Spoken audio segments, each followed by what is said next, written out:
そして1997年8月、第3の R 誕生す。1962年鈴鹿サーキットオープン、64年 F1 参戦、そして翌年には早くも初優勝を飾り、 F1 を走る実験室と呼んだように、ホンダは常にモータースポーツに挑み、それで得たノウハウを確実に生産者にフィードバックしてきた。だからこそ、たとえセダンであろうとも、ホンダの車にはサーキットの風が吹いている。そのホンダレーシングスピリットの集大成がタイプ R コンセプト。エンブレムのディスカウントが多い中で、ホンダがリアルスポーツのみに与える勲章、それがタイプ R なのだ。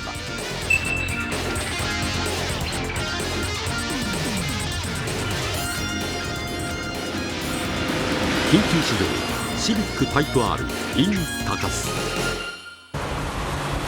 試乗する機会を与えられたスタッフは早速北海道へ。そこで迎えてくれたのはインティアールの時以上の激しい雨。しかし逡巡している時間は残されていない。予定通りガンさんのファーストインプレッションから撮影を開始。なんじゃこのエンジン、すごいなこれ。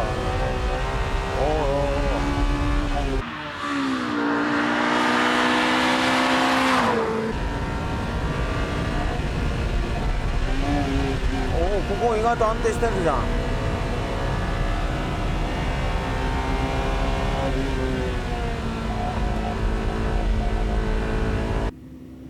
回転に対する駆動力、トラクション、あるいは車を全体引っ張っていく加速感みたいなものがね、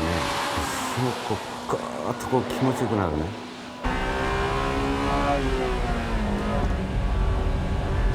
ここアンダーステアも少ないな。ここ合成すごいあるじゃん。ジャンピングスポット3速でも飛ぶかよ。どんどんステアリングインフォメーションが入ってきて、次車がこうなるだろうみたいなのがすごく読める。コン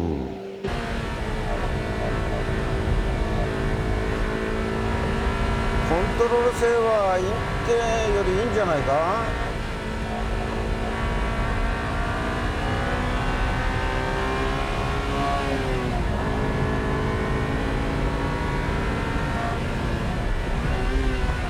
ブレーキがいいよこれ。ドライビングしやすいっていうか、安定してるっていうか、その辺がまず一番の違いだろうな。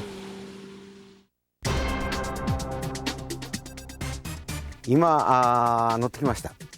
で楽しいわ、すごく良かった。その楽しさみたいなもの、それで今回あくまでもシビックですから、NSX-R そしてインテ R があって、今回このシビックで R を作ったという、こういう楽しい車に仕上げたというホンダとしての狙い、あるいはコンセプト、またどういう車にしたかったのか、正木さんどういうふうに答えられます？そうですね、R シリーズということでテクノロジーは継承しました。でその中でこういったタイプ R ですから、筑波のサーキットとか、あるいはこのテストコースとか、こういったサーキットテストコースで徹底的にその基本と言われる走る、曲がる、止まる、そういったものを開発で鍛え上げました。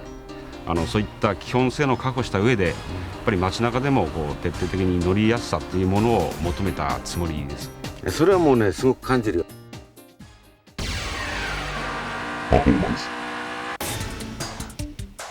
クラス最高峰のエンジンを作り上げました。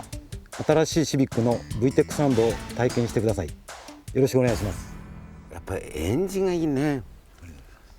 当初はですね、18を積もうかという話もあったんですけども、やっぱり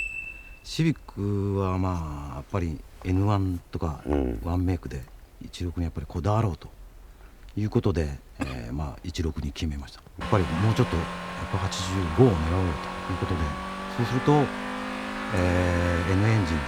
最高の馬力が出る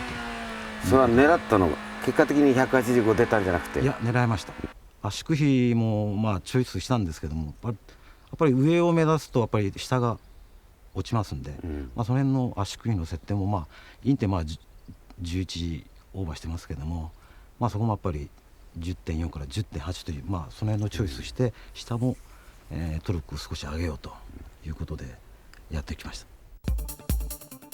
黒沢元春をして官能的とまで言わしめたパワーユニットはリッターあたり116馬力を絞り出し、市販 NA エンジンとしては世界最高峰。手作業による給排気ポート研磨など基本的にはインテ R 同様のチューニングメニュー、またエキゾーストラインの台形化など高回転化と乗りやすさが徹底的に追求された。コントローラビリティ。ブレーキには自信があります。ガンガン攻めてもらって結構です。楽しんでください。それで足もね、もうブレーキも含めてすごく良くなってるなって。今回特にブレーキについてもですね、サーキットを想定してでも、十分な制動力と対フェード性というものをもう狙ってまして、今までの、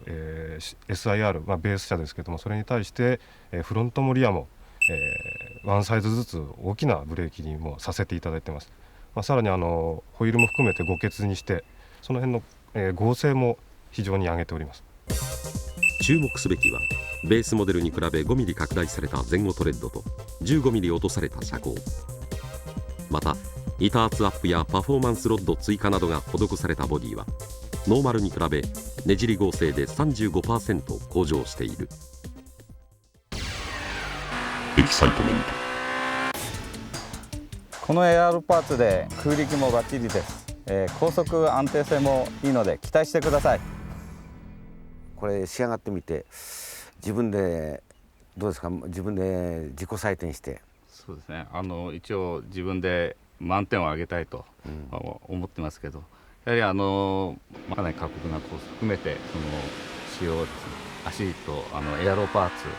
含めてその空力効果を足の性能に十分反映できたと自信を持って言えます。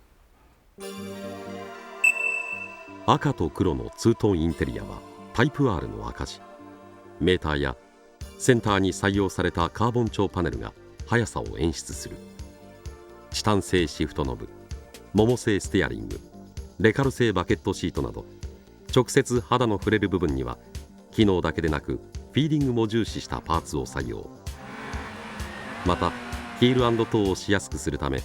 アクセルとブレーキペダルの間隔段差を最適化。ドライブフィールと運動性能を向上させるためベースモデルに比べトータル約30キロの軽量化が施された。ファッション。タイプ R は開発スタッフ全員がハンドルを握り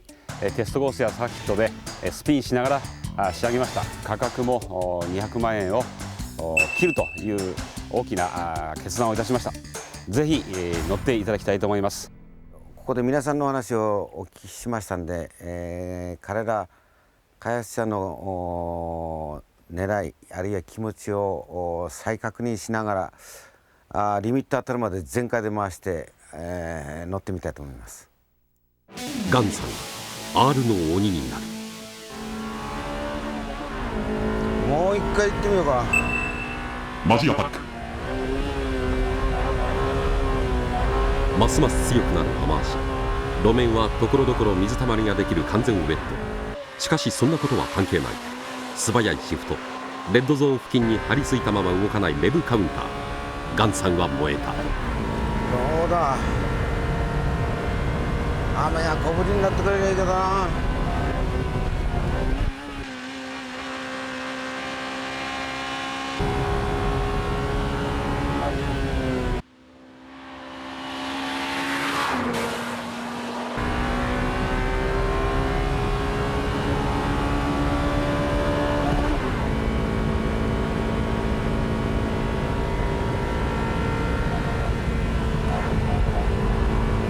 ここ水たまりあるんだよな。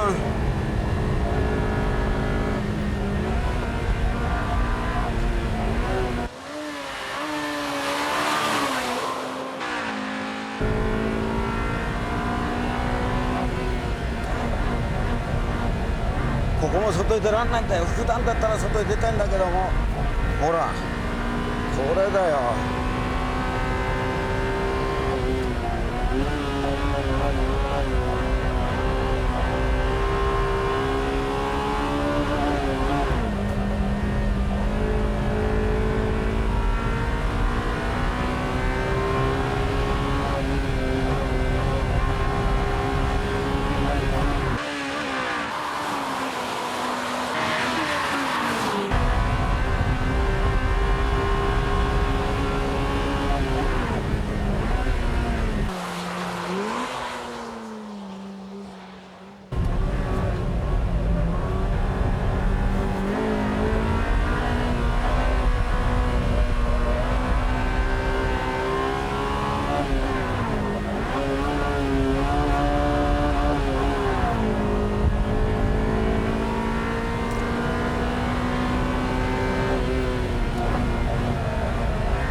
今日はね